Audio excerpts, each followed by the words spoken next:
Greetings, Local 2627 sisters and brothers. Today is Tuesday, April the 9th. Hope everybody's had a great week last week, great weekend. Hope everybody's enjoying the warm weather that we're having. Anyway, let me give you a couple updates. Today I attended the annual DC37 City Council breakfast. Most of the City Council members were there. A lot of them won't be there the next election because their term limits are up. DC37 thanked the ones who had been there, who helped support us for Local Law 35 and Local Law 63, which are the laws that have to do with us scrutinizing any contract that the city gives out to private contractors. There's also discussion about the pool, the new pool out there that they built, that was supposed to be an Olympic pool that they built. And we're talking about concession contracts where the vendor who builds the pool is able to collect 75% of the profits. Now, the pool cost about $68 million of city's money, of our tax money and whatnot, and they gave the pool to the private sector after they built it. We only get 25% of the revenue from it. We also talked about the libraries. One of the main subjects, as a matter of fact, was them dismantling, because that's what you have to call it, dismantling our library system. I mean, they're taking money away. They're laying off our members. I mean, the funding that should be there is not there anymore. So these are things that we discussed. And hopefully whoever gets into City Hall in November does the right thing.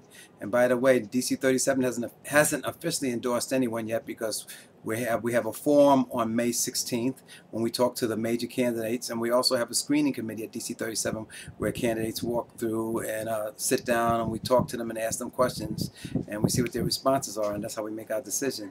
So after these two things happen, DC37 will let you know who we're supporting in every area, and so will 2627. We will also let you know.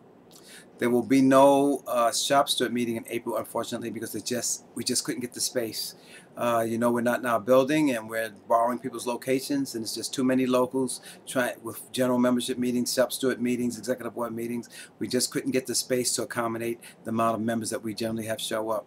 The May and June general membership meetings will go on as usual. So please, my shop stewards and my activists, please come out to these meetings. We will make sure that you get all the information that you need.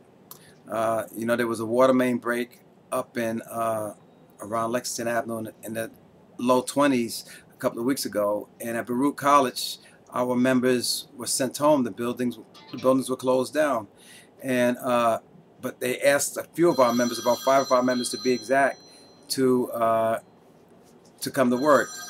Now, we expect our members to be compensated, because the people who were told to stay home were being compensated for staying home. So we expect our members to get time and a half, or at least comp time of some type.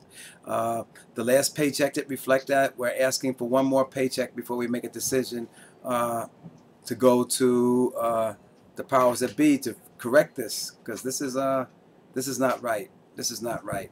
And so when members talk to us on the next paycheck, we will do what we have to do to make sure you're made whole. There's also an issue with the city fleet. City fleet is now using Zipcar.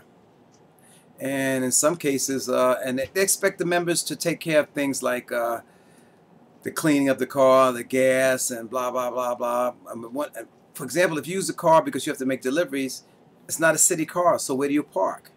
While you're making a delivery, while you're bringing equipment inside the building and so on. Now, if that happens and you get a ticket for being parked on the sidewalk, or you get towed, whose responsibility?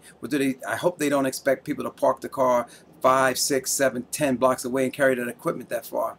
Anyway, I brought this up to the research and negotiation. Research and negotiation set up some documents and gave them to our general counsel's office. Our general counsel is right now working on trying to cease and desist on this thing with the Zipcar, and until they have specific rules that will not jeopardize our members at all. So stay tuned. I will keep you informed of what's going on. The last thing I want to item is May Day. May 1st, I mentioned it to you before. Big rally that's had every year. It's an annual May 1st celebration or demonstration. It's going to meet at Union Square Park, and we generally march down to Foley Square. the more, I don't want to say the merrier, but the more, the better.